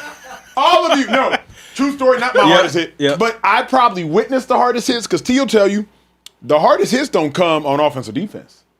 Special Come on, teams. special teams. Yeah, Bro, Boy. yeah. we played the Rams, and I've never been to war. I've never been in the midst of a war. Yep. But I could only imagine this is what it felt like to step on an IED. You running down on kickoff, and bodies just boom. Yeah. But I like, for my life, T, because the Rams had this one dude, I forget his name, and his job was to just go out there and try to kill you. Leave your feet, all the things. And I just remember running down and being like, God, if this is the day that I And go you know home. what they used to do? I look at Acho like I'm blocking him. Bruh. So he's looking at me. I go block somebody else, and the guy comes around and just bam. Oh, so you think I'm blocking and you. before you know it, somebody else. It's the guy you not locking eyes with. It truly was like, I felt like I was running down on like a battlefield because you would just see your body just go. Yeah, like the Game of Thrones joint. Jon Snow leading the army. Yeah. Bruh. That's wild. And they only did that to the guys that were like the best special team players. So we gonna look at him, go block him, and here he come. Blindside. It's crazy, bro. Yeah, it was crazy. Luckily, listen, I know we gotta keep it moving. I do have a couple more, but we'll catch them in the next round. I got y'all for sure. But yeah, I'm gonna find that video of TJ too. I need proof for that I'm trying to. I was about to load up the. No, I got you. Don't even worry about it. Not that. I'm loading up right now. Well, I can read another super chat. Read So, Janky J said, TJ, I'm hearing Trent Mosley really the one showing out at spring practice. I still think my young gun Corey Sims is the truth. Any thoughts on that? Yeah, TJ. I like Trent Mosley. He is a football player. Tough as hell, quick, fast. That's the one. That wasn't even Brian Russell then. Trent Mosley. Full screen here. It was a baller. Brian Russell hit on this the one. On full screen. I got you. This the one. This is it right here. My boy Slim at the bottom. Oh my gosh. Oh my God! Was that Brian Russell? Because that's Brian Russell right there, 27. Yep, that's him. That's Brian the one. Russell that did it. Yeah. That's the one. Now, that was a tough one. Jeez. Oh my God! They show a replay. They show a replay. Goodness gracious! Oh man, brother. Yeah, no, that was a tough one. That was a tough one. Cut him up. Look at this one more time. Oh, jeez. Think about that though. No flag on that play. God. Oh my Nothing. gosh, yeah, that was Brian Russell. Yeah, that's him. God. B. Russ got him. Oh my goodness gracious. But yeah, we was smacking him anyway though. So sheesh. Yeah. It was 34-10. 34-10. Yeah. We gonna put up some points. Yeah, in the fourth quarter, 2 minutes left. That's tough. Ooh-wee. Kieran, keep it pushing, G. Yeah, and I got you. Let's see. Oh, we got to talk about ML Football put out this tweet earlier today. They asked, who's the better quarterback in NFL history? Is it Russell Wilson or is it Kurt Warner? If you have the comparison with record, Russ, 115 wins over his career. Kurt Warner, 67. 5 playoff appearances compared to 9. Yards per completion. QB rating, higher on Russ's side. Sacks taken, higher on Russ's side. Rushing touchdowns, higher on Russ's side. What do you guys think, though? Who do you guys think the better quarterback is in NFL history? Is it Russell Wilson or is it Kurt Warner? Come on, man. Like, I don't even think it's close. What's my comparison, Trey? What's the comparison I'm going to use? Apples and almonds? Apples to beans. Apples to beans. This ain't apples and apples, brother. This ain't apples and oranges. It's apples and beans. I'm curious where you're going because I don't think it's close either. Kurt Warner. Okay. It's Kurt Warner. It's not even no question. But Russell Wilson, and I may be guilty of this, he doesn't get the credit that he deserves because of the way the last handful of years have gone. When Russell Wilson was in, and you can say, oh, he had a great defense in Seattle. That ain't his fault. That's not his fault. When he was in Seattle, you could have made an argument that this may be a close comparison. But once he left and he went to Denver and then he went to the Giants, it was like, nah. But the way you can look at the stats and say, oh, Kurt Warner won X amount of games, Russell Wilson almost doubled that or whatever. Kurt Warner was big in the biggest games. Kurt Warner was a guy that had to scratch and claw just to get into the league. And when he finally got his chance, his team was known for what they did on offense, and they got a name for that. Greatest show on turf. Whereas Russell Wilson, they didn't have no name for his offense in Seattle. They had a name for his defense in Seattle, the Legion of Boom. And so Kurt Warner, his team was led by his offense, and many will say Russell Wilson's team was led by his defense, but you still got to give Russell his credit. And I think people, and I'm guilty of being part of people, kind of gloss over what Russ did as a rookie. You sign Matt Flynn. Matt Flynn's going to be the starter. Russ shows so much promise. He beats him out. The rest is history. Seattle goes on this historic run. Should have been 2 Super Bowls. But Russell Wilson had a really, really good career. And again, it just kind of gets glossed over because of the last few years. Let me make this conversation interesting and push back. Russell Wilson's best wide receiver during his tenure was? DK. Or if you want to say for a period of time, Doug Baldwin. Thank you, Doug Baldwin. When, if at all, was Doug Baldwin drafted? He wasn't. Kurt Warner's best wide receivers during his time period was? Ooh. Isaac Bruce, Torrey Holt, Oz Hakeem. Okay. Marshall Faulk was a great receiver. Isaac Bruce, too, yeah. Gold jacket. Torrey Holt should have a gold jacket. Probably going to have one, yeah. Marshall Faulk, some have suggested the most complete running back in the NFL history. Gold jacket. Gold jacket. So if we being real, Orlando Pace, one of the best tackles in history. Gold jacket. Mm-hmm. Yeah. But if you look at Russell Wilson, Marshawn Lynch will likely get a gold jacket maybe at some point in time. Doug Baldwin, undrafted free agent. Curse was a receiver there for a period in time. DK Metcalf, he's good, but he wasn't even as contributory as probably Tyler Lockett as a Seattle Seahawk, all things considered, duration of career there. So if you really think about what Russell Wilson did and who he did it with, you could make the case for Russell Wilson. Russell Wilson shows up to Seattle. Earl Thomas is there. Richard Sherman is there. Cam Chancellor is there. That team was 7-9 under, God rest his soul, Tavares Jackson. The next year, Russell Wilson shows up, and that same 7-9 team wins 11 games. The next year, they win a Super Bowl. So I don't think it's Russell Wilson's fault that team was defense heavy and the Rams team was offense heavy. Because imagine if you gave Russell Wilson a gold jacket wide receiver, a gold jacket running back, a gold jacket tackle, and another incredible wide receiver in Torrey Holt, probably a top 20 wide receiver all time. Are we having the same conversation? Probably not. But Russ having that defense helped him a ton. Because when you're young and you know you don't have to do too much, you play to the strength of the team. We're going to run the ball, pass when we need to pass. And that's how Pete Carroll wanted to play football, and it was effective for Seattle.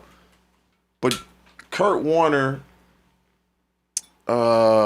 Dick Vermeil, Mike Marsh, you can kind of say they changed the NFL a little bit with the passing game. They couldn't say revolutionized it, but it was different.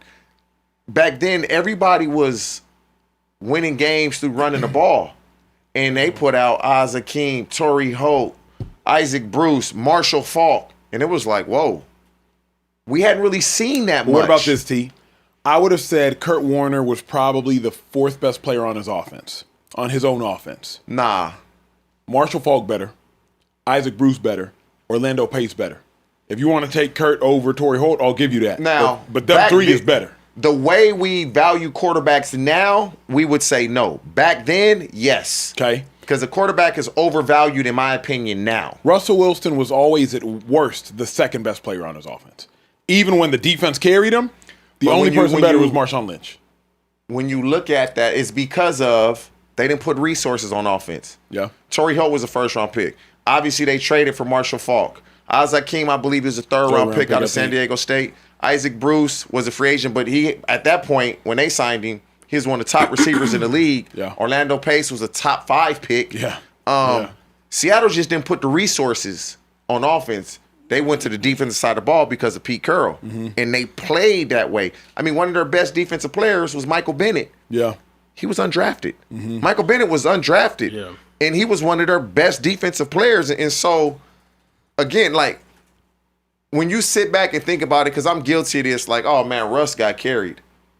Russ had to do his part. He did. Because there's a lot of guys that have been carried, and they didn't finish it like Russ finished it. Yeah. He at least finished it and got them to the promised land where you can call yourself a world champion. There's a lot of guys that had these type of defenses that never accomplished what Russell Wilson accomplished. That's hard for me is, in theory, Russ got carried, but, he a second-year Q. You got to carry somebody before they can walk. But then when they said, Russ, we need you now to be the tractor and not the trailer. We ain't pulling you. We need you to pull us. He couldn't.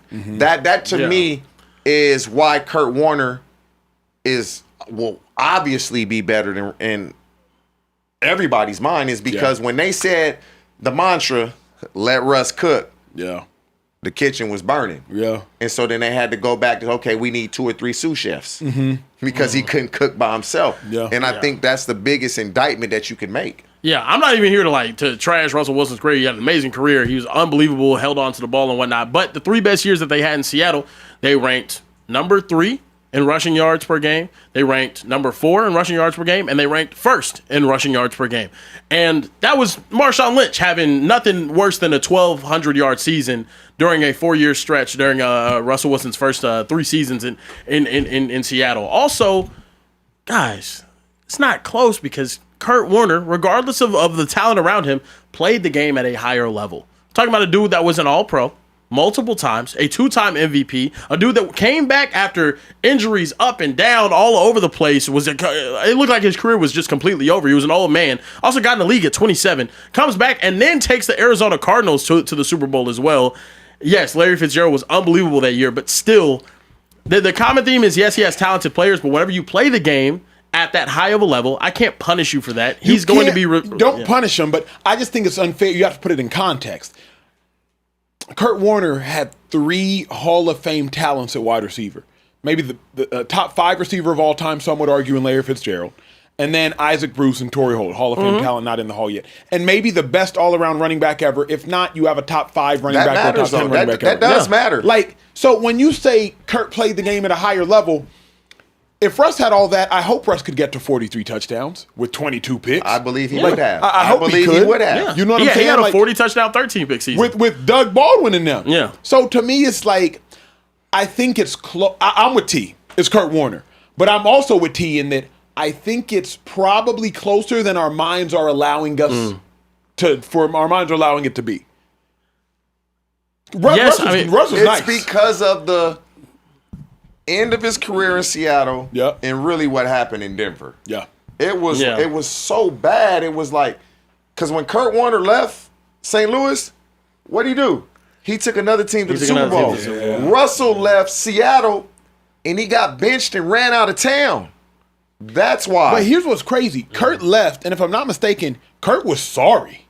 Yeah, that 1 year with the Giants. But they drafted Eli. Yep. And then when they sent him to Arizona, they're supposed to be Liner's job. He beats out Liner, and then takes them back to the Super Bowl. Beats out Liner, So his career looked over at one point, and then he ended up taking the team all the way back to the Super Bowl. Was AP Comeback Player of the Year and whatnot. It just I think with Kurt Warner, it's very much he's played. I'm sorry, I have to stick on that. Playing it having 2 MVPs just matters. It does. It matters. It has to matter. And for the quarterback as a win stat guy, it has to matter. It has to matter. Yeah. No, I'm with that. I can't ignore it. I won't ignore it. I also just think there's a book called Outliers by Malcolm Gladwell. And Outliers by Malcolm Gladwell, it points to being at the right place at the right time changes everything. If you look at the majority of the tech billionaires, and if y'all are readers, go read this. The majority of those tech billionaires are between ages like 62 to 69, including Steve Jobs, God rest his soul, Bill Gates, Michael Dell, Steve Ballmer, Steve Jobs. And the question is, well, why? Because you had to be young enough at the time of the tech boom, but you had to be old enough to understand how to use it, how to capitalize it, how to create internet, how to computer program. You can't be 80 or you would have been beyond it. And you can't be 40 or they would have beat you to it. Why am I saying that?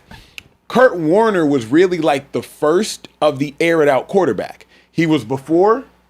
he was right after Favre, but he's before Breeze. He's before Peyton. He's before Tom Brady became an air-it-out quarterback. He's before McNabb. Like, he caught the NFL at the perfect time with the perfect roster and the perfect coach. That's the key. And truly aired it all out. He had wide outs. I mean, because we didn't even name, and Ricky Pro was like the 4th guy. Yeah. And so they had good wideouts.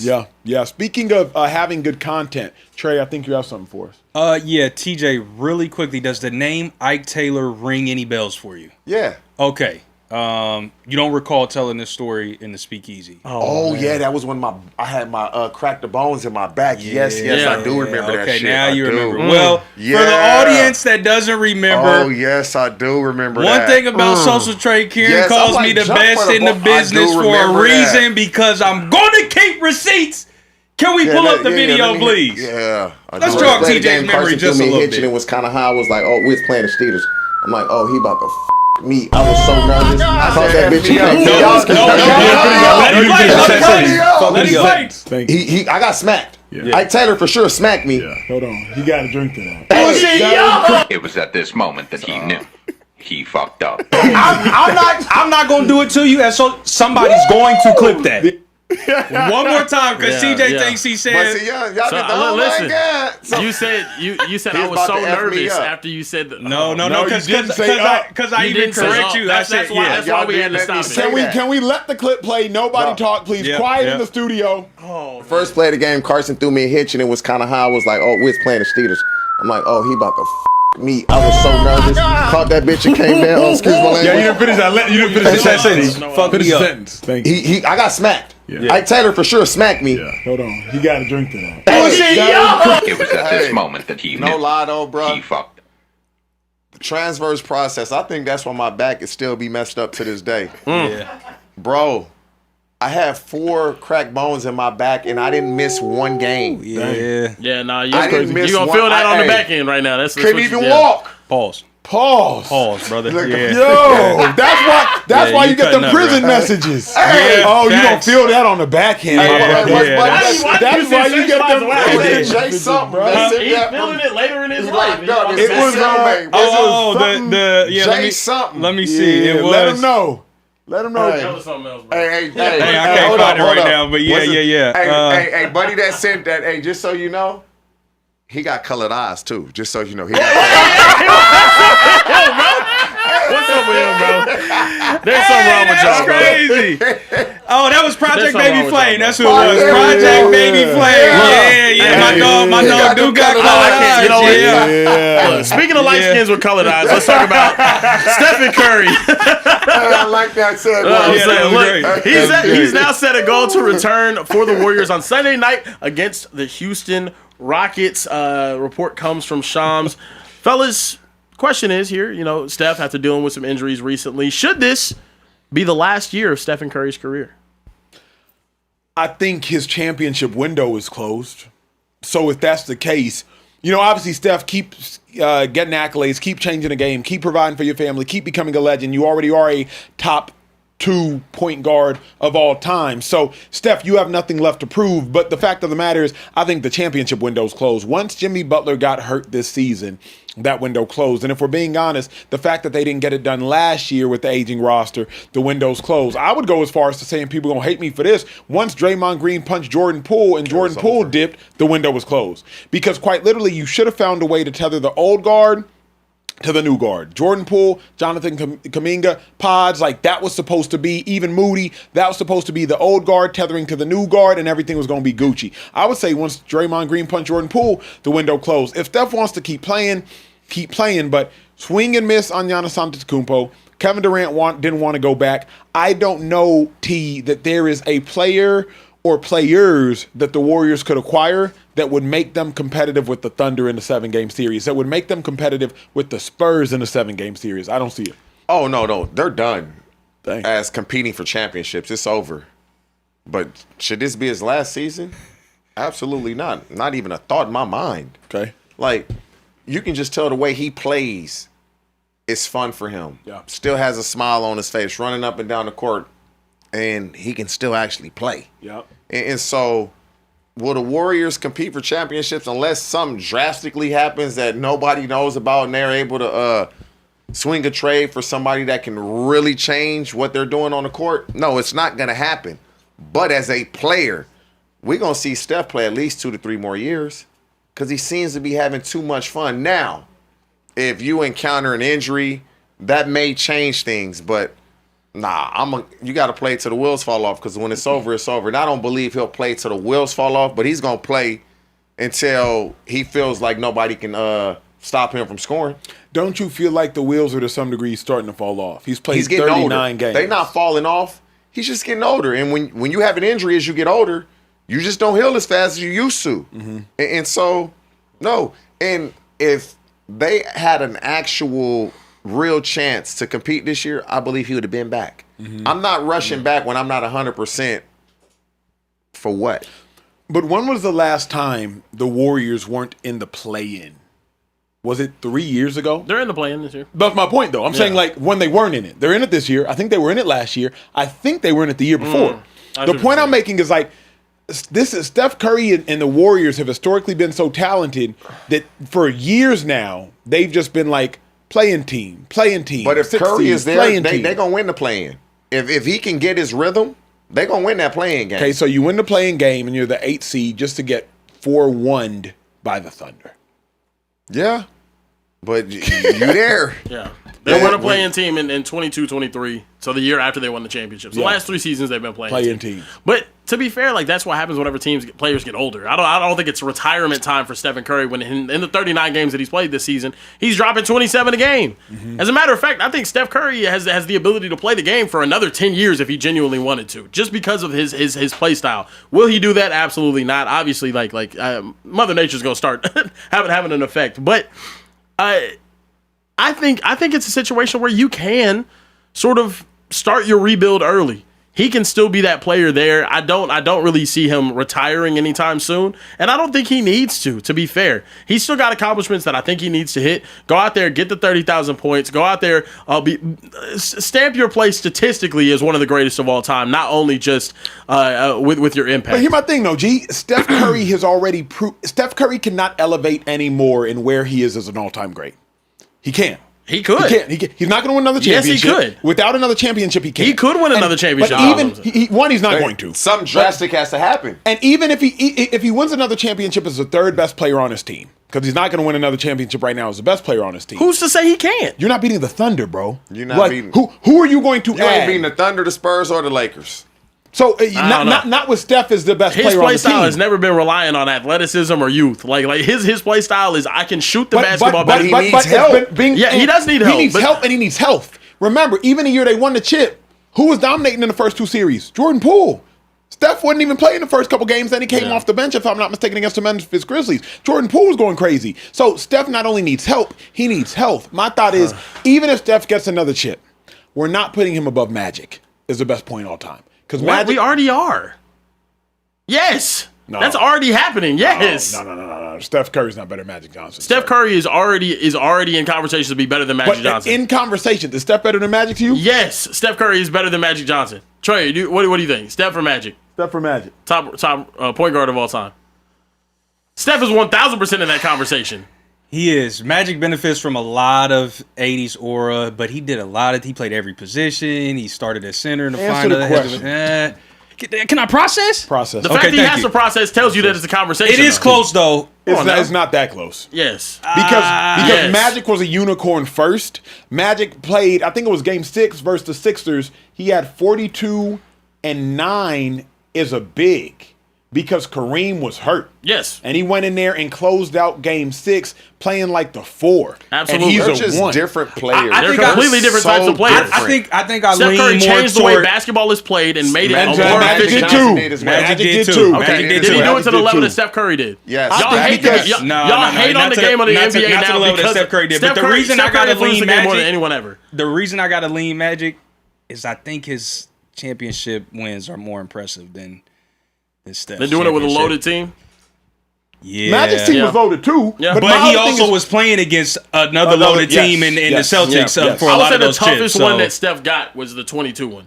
Yes, that's the most. Yeah, that's the most. But the crazy thing about that the rest of them you were supposed to win. But that was. But the craziest one. You didn't think they would win it. To me, that was this. That wasn't even the toughest one. That was that Steph's team was the least talented. Yeah, right. Because like that Celtics team. Yeah. That Celtics team was not better than the LeBron James squad. It's the opponent, though. In 2015, you played Timothy Mozgov. Matthew Dellavedova is the primary defender on you. Like, that team had no shot to play with the Warriors. Here's the other problem, bro. You let Andre Iguodala win a Finals MVP on your watch. Like, that's a stain. Like, that's a stain. That's a stain. Like, Magic Johnson is Magic Johnson. 5 chips in 9 years, like. By the way, Magic Johnson. LeBron should have won Finals MVP that he should have. That was nasty. And a loss, he should have still won Finals MVP. Yeah, Jerry West can do it.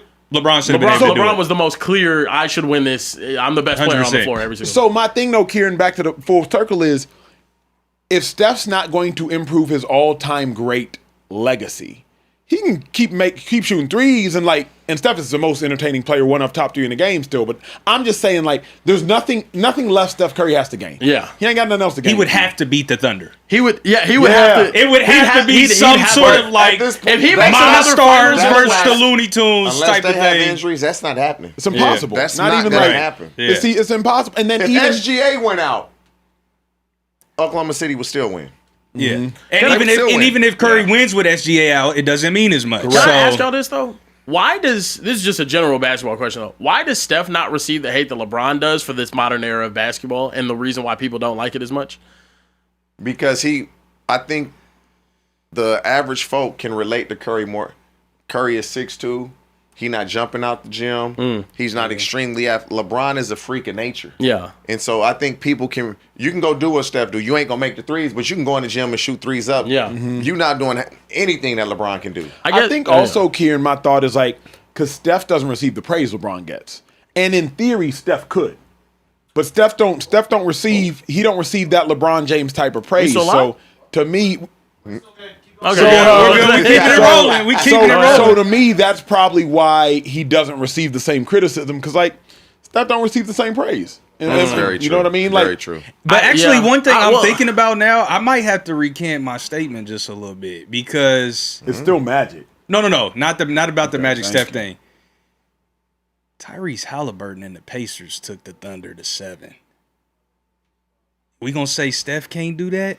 Yeah, but defense. They ain't got enough energy for that for 7 games, man. Not but I'm saying boys. if we can put enough faith in Tyrese Halliburton and that mid of a squad Pacers to go 7.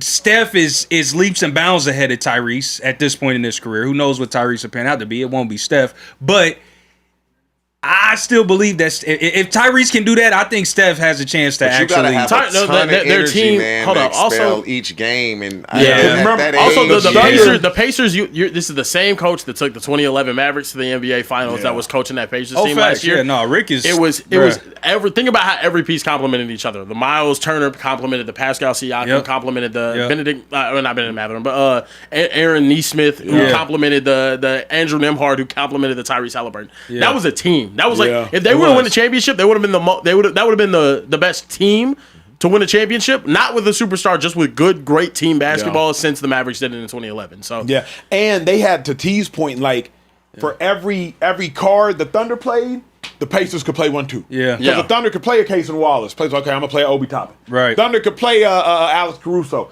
I'm going to play Benedict TJ McConnell. I'm going to come with Nembhard. I'm going to come with Nembhard. I'm going to come with TJ McConnell. Also, who's to know? Tyrese doesn't pop his Achilles in that game. What happens? Bro, like, what that would happens? have been you don't know. great game. Hey, what y'all think is a bigger what if for the Pacers? The Malice in the Palace or the Game 7 last year? Game 7 for sure. Game 7. The way he started that game on fire, making them shots. Yeah. Man, that was about to be a game. The way he had shown up in every big clutch moment, that entire playoff run, like it was ridiculous. It was something we haven't seen. That Malice in the Palace changes the course of basketball history. I would argue Reggie gets the chip, Artest gets Steven Jackson, Jermaine. Who's to say they do though? Oh, they were winning that championship, brother. As a healthy team, if they make it to, they're winning the championship that year, undoubtedly. What year? It was 2000. It was the year the Pistons won, right? Malice in the Palace? Yeah. I think it was earlier than that. Yeah, it's going to be hard to get past some Spurs. It's going to be hard to get past. Yeah, it was 04. It was 04. So the year the Pistons won, I don't know. So so they played the Lakers in that series. I was with Shaq's last year in Los Angeles when they had old man Karl Malone, Gary Payton. That team was not going. The finals would have been. The Eastern Conference Finals with the Pistons and the Pacers. That would have been a tougher matchup. Yeah, I don't think that's the biggest what if though. I think it's definitely Game 7. Whenever you're already there, it's. Also, the reason why I asked the Steph Curry question is because I feel like the majority of complaints about today's game, they're just out here chunking so many threes, doing this and this. But that's what the game is now turned into because. Everyone, I love it. Listening to Greg Popovich talk about it. We have to shoot that many threes. Joe Mazzulla talk about it. We have to shoot that many threes. If we don't shoot that many threes, we're not going to win basketball games. That's just the way basketball is. It's been figured out. The sport of basketball has been figured out in that way. So because that, he's the reason. He's the catalyst for that. Him putting up 10 threes a game is the reason why everyone realized, we have to be able to do this. We have to be able to. Correct me if I'm wrong, and I could be corrected. Was it him or Harden? Because they did it simultaneously, remember?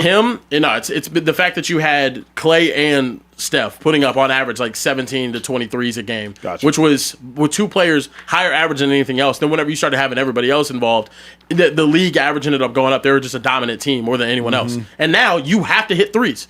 You just have to. The Celtics won a championship hitting more threes than any team in NBA history. Like, it's tough. But hey, let's get to the last topic of the day. Appreciate y'all tuning in a little early today. Got to get to church. So if y'all haven't hit the like button, hit the like button, hit the subscribe button. After you hit the subscribe button, hit the bell button to be notified when we go live. So when we go live early, you don't miss a beat. Remember the people I shouted out? Yep. Couple hundred of them sent me proof that they subscribed. Top tier. Appreciate Come on you now. boys. Hey, That's what I'm talking about. It's a little Madden chat I'm in, right? Yeah. Man, one of the dudes was like, show me proof that you subscribed. They was all sending that proof. Boom, boom, boom, boom, Hell boom. yeah. Yeah, so we got them all. Appreciate y'all, man. Appreciate y'all. Hell yeah, that's love. Thank you guys for subscribing. Yeah. Moving to the last topic of the day. What team will Brandon Aiyuk end up playing for next season? Potential landing spots were listed as San Francisco. Nope. That's not happening. Cleveland Browns. Nope. Miami Dolphins. Nope. New Orleans Saints. Nope. The Tennessee Bumbleclaw Titans. Nope. And the Washington Commanders. His choice. Ding, ding, ding, ding, ding. Where do you guys think Brandon Aiyuk is going to end up playing next season? So, it's crazy we having this discussion. Because yesterday at my training session, literally sat in the parking lot arguing with people about this. And if they're watching, they know who people are. They all players, right? And we're discussing this. He really can play anywhere. Anybody should want him on the team. But, and the discussion was yesterday, at what cost? Because we had somebody saying a crazy amount of money that he was going to get. And I said, if anybody gives him a crazy amount of money, they should be fired tomorrow. Yeah. They should be fired immediately. No owner is going to allow a general manager to pay BA that type of money the way he just acted in San Francisco. Nobody is doing that. And so if you want to play for $5 million and maybe 3 to 4 in incentives, we gonna take you. If you think you getting $1 more than that, somebody else, y'all got this. Because if I'm a general manager, I can't risk my livelihood in my job for you after what you've just showed us. I can't do that. And so, talented, yep. Can he run? Can he catch? Is he quick? Is he a good? Yep. Can he help your team? Yep. Can I trust him? I don't know. If he does go to Washington, T, my question then is both how good can he make Washington and is he wide receiver 1? Oh, he's because they got Scary Terry out there. He's wide receiver 1. Really? Yeah. He can go. Like, it's crazy because when you see BA on TV, he looks like he's this big dude. He's not. He just has long arms. He can run. He's quick. He'll be the best receiver on that team.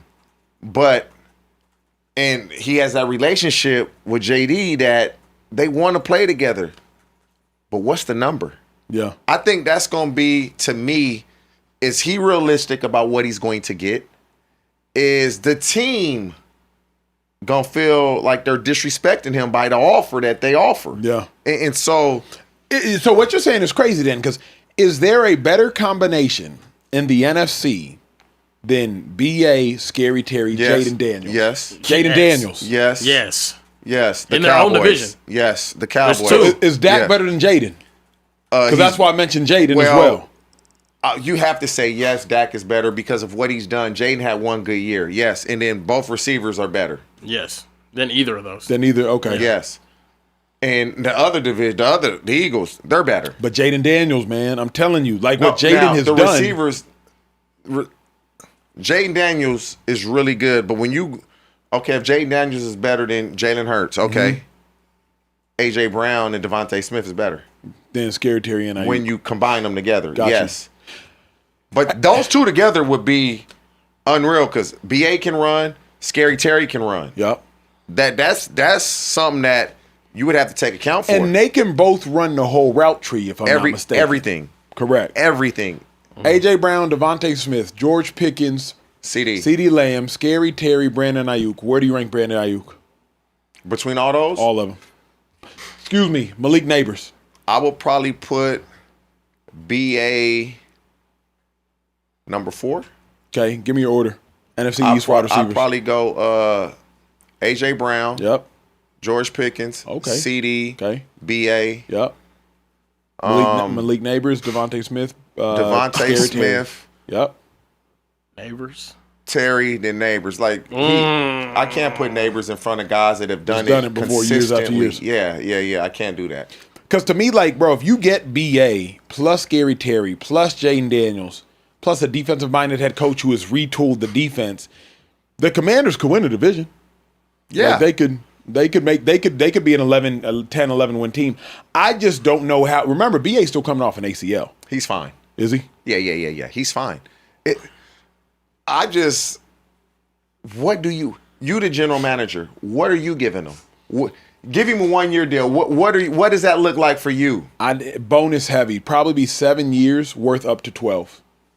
You know what I mean? If you 7 years. 7 million worth up to 12.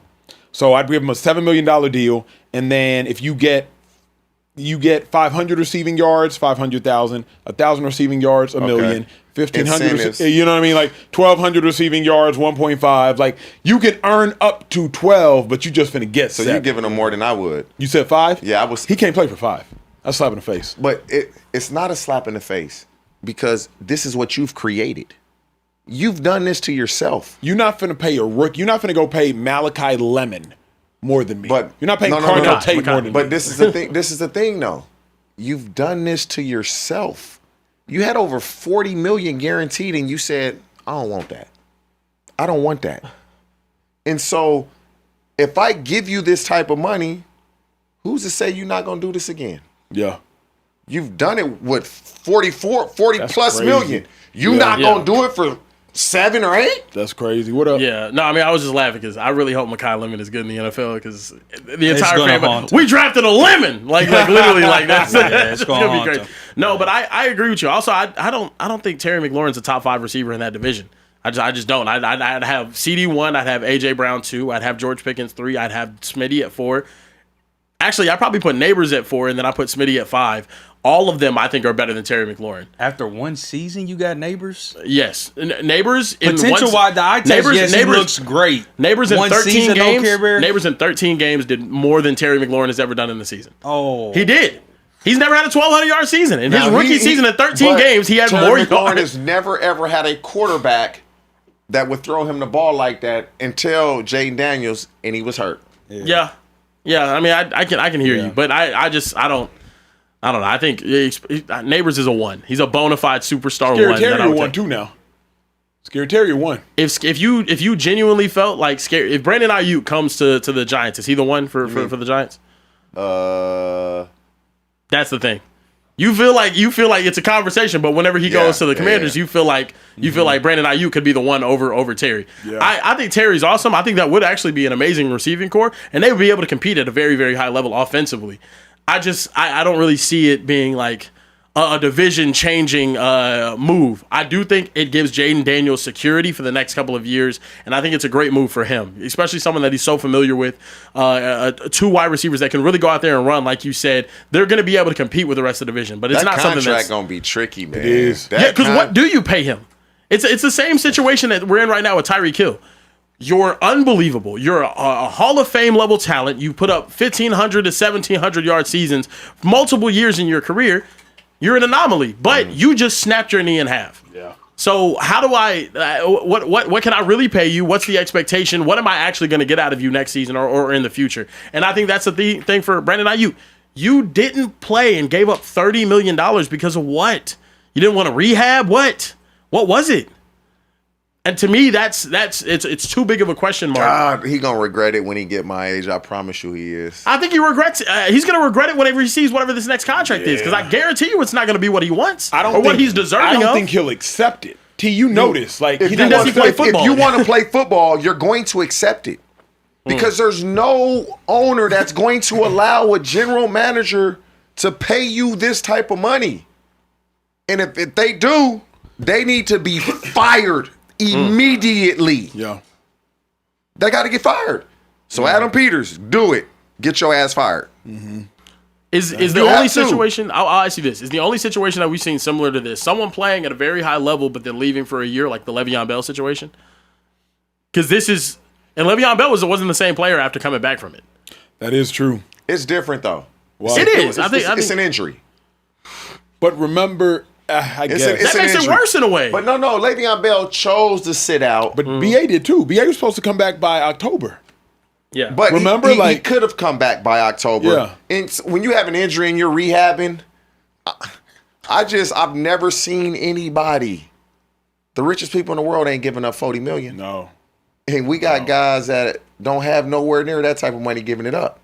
That's the more concerning piece. On a good team. More concerning piece to me, T, is like that your agent, your family, mom and daddy, them, I don't know who in his life, your teammates, Fred Warner, Bosa. People were talking to him. Like, and if you don't listen to anybody, that lets me know you're a wild bull. That lets me know like nobody can talk sense into. There it is.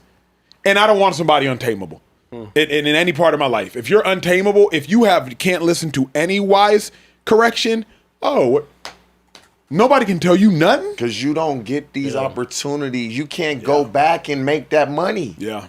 Nah. And we played this game our whole life for free. And now you about to get a king's ransom. Talk about it. And you willing to, like, I don't know. Trey, get us some super chats when we get out of here. I got to get to church. Yeah, Sersky, listen, our guy Benjamin Todd sent a super chat. Shout out to B Todd. He said, I have a question. Yesterday you ended the show with saying that Haslam was in charge of the team. In other cities you have Philly's GM in charge and the Chargers have their head coach who's in control. Is it pure resume that dictates who's in charge or what? Usually it's relationship with the owner and long-standing.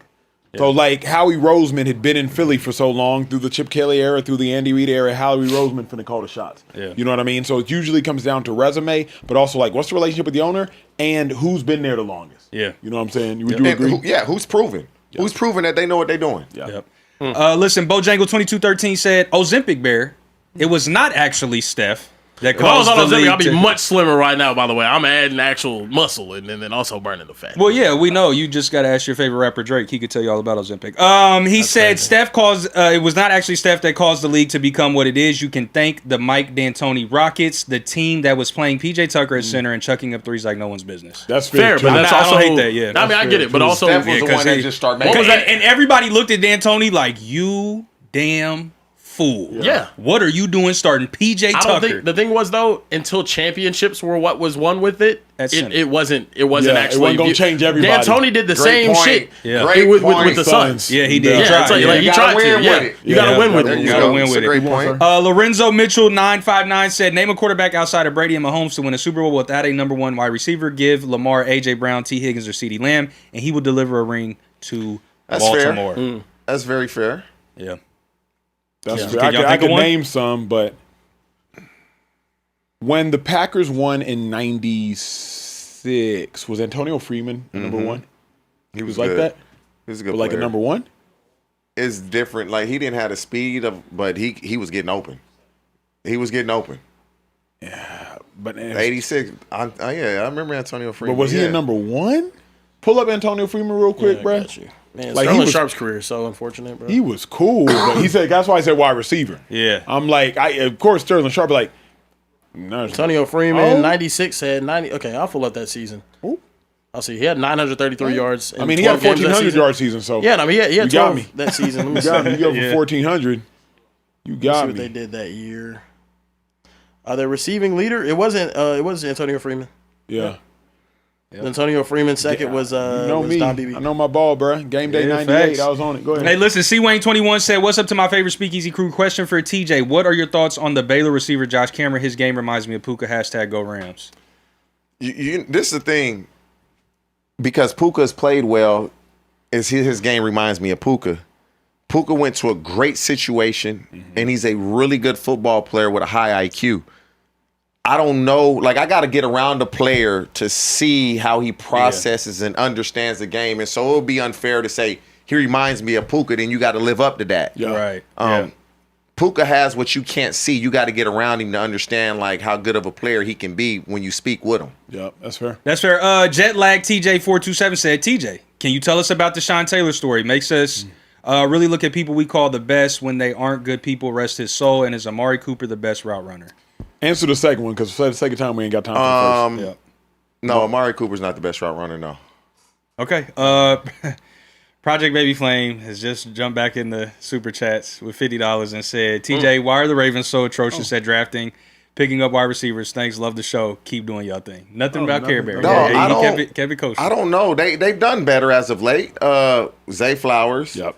Rashad Bateman has been okay. But they've been bad at drafting receivers. I don't know. I told Harbaugh when he was there, holla at your boy, I got him. He ain't never really want to holla at me like that because all my guys, man, they successful, man. It's crazy. Listen, JoJo said, they said it years ago, then 2022 happened. Stephen Curry over Magic Johnson is simple. Curry's impact is greater. He warps defenses from deep and creates offense on or off the ball. Magic never pressured defenses like that. Bias. That's not recency bias. Because listen, my dad is as an avid Magic Johnson fan, his favorite player growing up, so I had to watch tape. They were not checking for Magic Johnson anywhere near that 3-point. Oh, no, I'm not. Of course not. The game was different. The game was different. But I'm saying you didn't have to. He was not a perimeter threat at all. Not from 18 feet, not from 20 feet, not from 24 feet. So I can entertain the argument about Steph. But Steph Curry wasn't a post threat. That's true. So, like, and Magic was. You had to guard Steph Magic. Can get active facilitating, though, too. Is that he just doesn't choose to because that's not what leads to more team success. This is my thing about Steph. He impacts the game offensively more than any other player in NBA history. He just does. You have to guard him at the half court line whenever he's cooking. That's too bold to take, bro. He stretches the floor out like you've never. Jokic had 40 and 18 yesterday. Not literally, he does like last week. Yeah. Like, Luka does that too. Man. But Steph for sure. But anybody in history? Luka does that too. The way he playing. It's I ridiculous. gotta get the church. Okay, listen. Last couple. Impact29 said, you guys had me die laughing at Carebear in the 1940s convo yesterday. Speaking of history, is there any moment in sports history you wish you could have witnessed live? And if so, which one? Jesse Owens, man. Jesse Owens, the Olympics. I would have loved to just look up at Hitler. Facts. And just see that smug, nasty look on his face after a black American came and dusted all your... Boy, they would have told your black ass to get on the boat in the back. They would have made his ass. I don't want to go to any sports moment before 1970. He said watch. Hey, straight up. I don't want to be there and watch. Get your big nappy headed... Like, they're going to be talking crazy to you. Yeah. Yeah, no, they would have called you big. So you want it...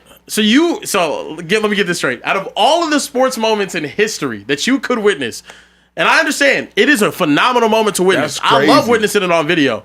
You want to go to Nazi Germany to watch Jesse Owens run as a black man yourself, knowing the harsh treatment that he received in that city. Good point. Okay, next one. Let me give you another one. Thriller in Manila then. Okay. Let me go to Thriller in Manila. I would rock with that. Yeah. So anything with boxing, that's what, Yeah, I would love to see Buster Douglas's upset of Mike Tyson. I wouldn't have wanted to see that. Yeah, that would hurt my heart. No, it would have been just like crazy to watch. Like I think not like hating on Mike Tyson or anything, but it would have been crazy to watch. It was one of the craziest sports moments. Mine is really easy. Cowboy Super Bowl, something stupid? Yeah, I'd want to see the Cowboys something win the Super Bowl. stupid. Something stupid, man. I ain't seen him win one. Hey, last one. King Drewski 8149 said, Acho, your Russ take is nitpicking because sure he had a no-name offense, but remember when Russ was in Denver, he had almost 50 sacks with the same O-line that Bo Nix has been the least sacked with. That is very fair. Completely different offense. Sean Payton's offense, you got Bo Nix on the move. He's rarely ever a stationary target. So completely different offense, but also there's facts to that. I can't argue. Yeah. That's all. It is what it is.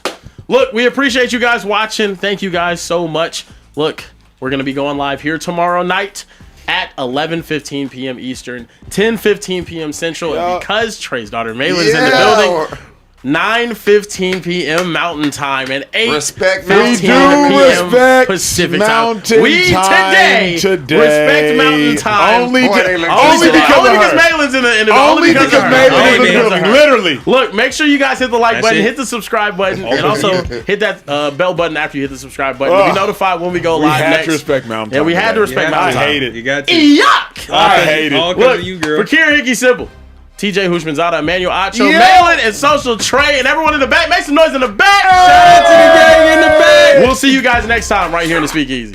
Okay, the sneeze was crazy. Oh, that shit was so funny. Carebear was like, Trey, if you...